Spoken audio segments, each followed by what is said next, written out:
દર્શક મિત્રો, આજના મુખ્ય અને અગત્યના સમાચાર વિશે ફટાફટ જાણવી તે પહેલાં જો તમે અમારી ચેનલમાં નવા હોય અને હજી સુધી સબસ્ક્રાઇબ ના કરી તો સબસ્ક્રાઇબ કરી લેજો. હવામાન વિભાગની મહત્ત્વની આગાહી સામે આવી છે. હવામાન વિભાગે આ વર્ષે ઠંડીનું જોર ઓછું રહેવાની અને શિયાળો હૂંફાળો રહેવાની શક્યતા વ્યક્ત કરી હતી. મહત્ત્વનું તાપમાનની વાત કરીએ તો વધુ ફેરફાર થવાની સંભાવના નથી. લઘુત્તમ તાપમાનમાં પણ 2 થી 3 દિવસમાં મોટો ફેરફારની શક્યતાઓ નથી, પરંતુ આ પછી તેમાં એકાદ ડિગ્રીનો વધારો થઈ શકે છે. આગળના અને મહત્ત્વના સમાચાર વિશે વાત કરીએ તો આગળના સમાચાર મળી રહ્યા છે. ગુજરાતની મોદી સરકારની મોટી એક ભેટ, રાજ્યને વધુ એક ઇન્ટરનેશનલ એરપોર્ટ મળ્યું. કેન્દ્રીય કેબિનેટની બેઠકમાં લેવાયો નિર્ણય. સુરત એરપોર્ટને ઇન્ટરનેશનલ એરપોર્ટ બનાવવાની મંજૂરી મળી ગઈ છે. જી હા, આગળના સમાચાર વિશે વાત કરીએ તો હવે માર્કેટ ભાવની મહત્ત્વની અપડેટ સામે આવી છે. રાજકોટ માર્કેટ યાર્ડમાં વહેલી સવારથી જ પાકોની આવક સામે આવી હતી.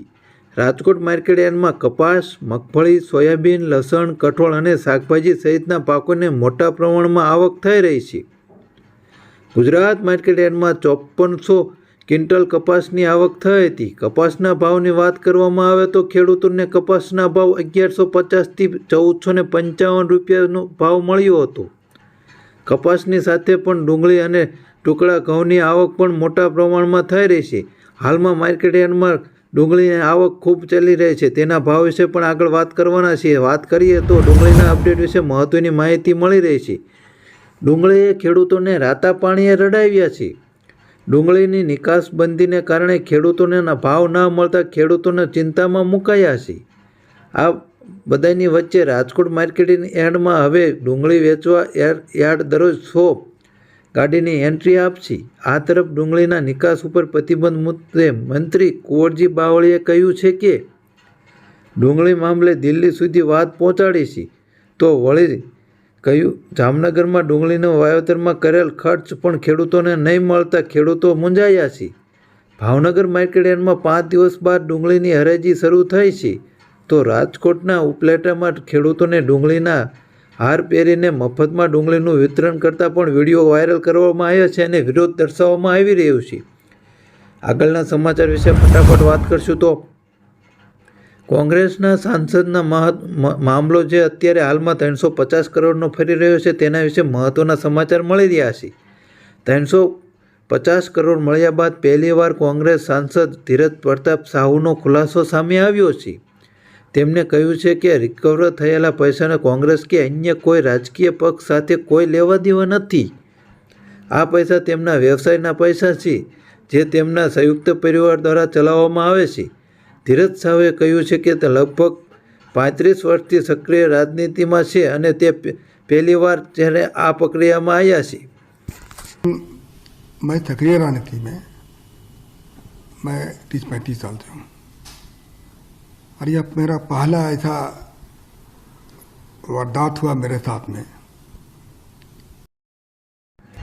આગળના સમાચાર વિશે વાત કરીએ તો લોકસભાની ચૂંટણીને લઈને મહત્ત્વની અપડેટ આવી છે સામે.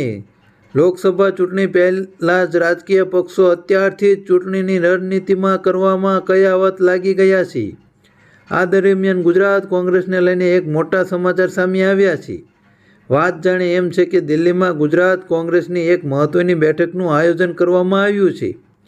નોંધનીય છે કે ગુજરાત કોંગ્રેસના તાજેતરમાં જ જિલ્લા પ્રમુખ અને અન્ય જવાબદારી સોંપી હતી.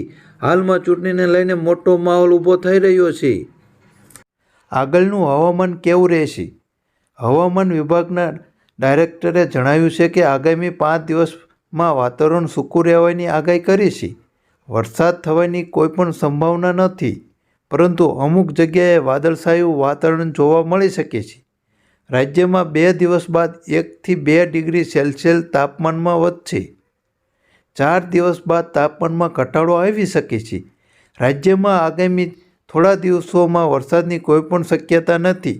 તો એક બાજુ હવામાન વિભાગ દ્વારા સૂકું હવામાન રહેવાની આગાહી કરી છે, તો બીજી બાજુ આંબાલાલ પટેલ દ્વારા વરસાદની માવઠાની આગાહી કરવામાં આવી છે.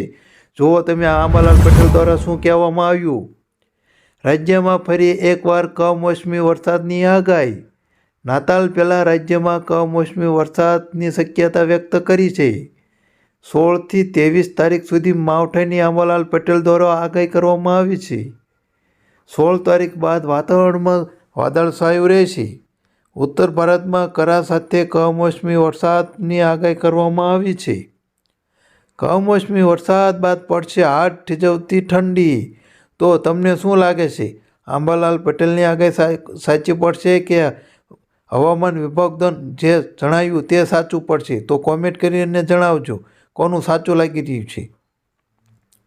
ડુંગળીએ જામનગરના ખેડૂતોને ફરી રડાવ્યા. નિકાસ પર પ્રતિબંધ મૂકતા એજન્ટ વેપારીઓએ નિર્ણય લીધો હતો.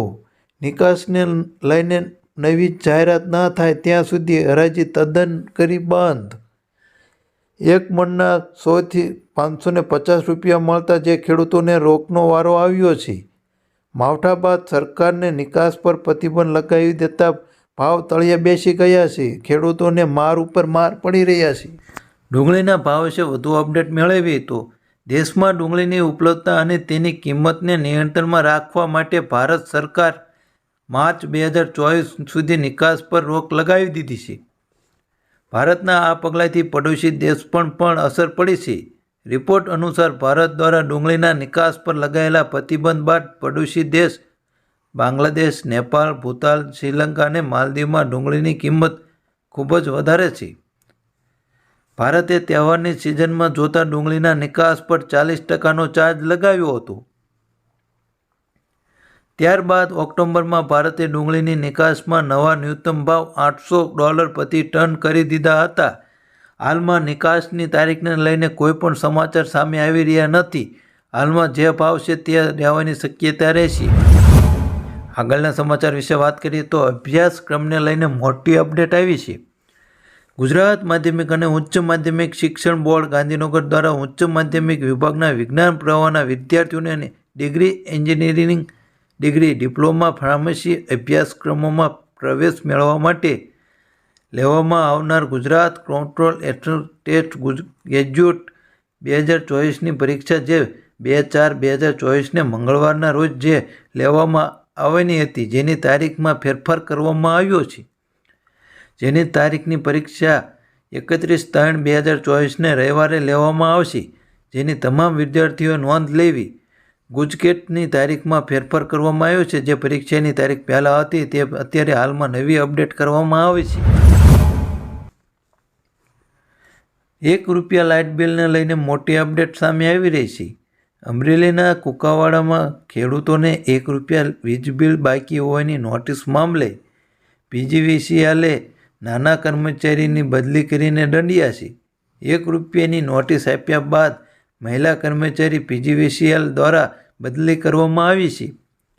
અધિકારીની બદલે નાના કર્મચારીને જવાબદાર ગણી કુકાવાવથી રાજુલા બદલી કરવામાં આવતી નાના કર્મચારીઓમાં રોષ જોવા મળી રહ્યો છે. જે કર્મચારીને સજા કે દંડ થવાની હતી તેમને કાંઈ પણ ના થયું અને નાના કર્મચારીને સજા કરવામાં આવી છે. આગળના સમાચાર વિશે વાત કરીએ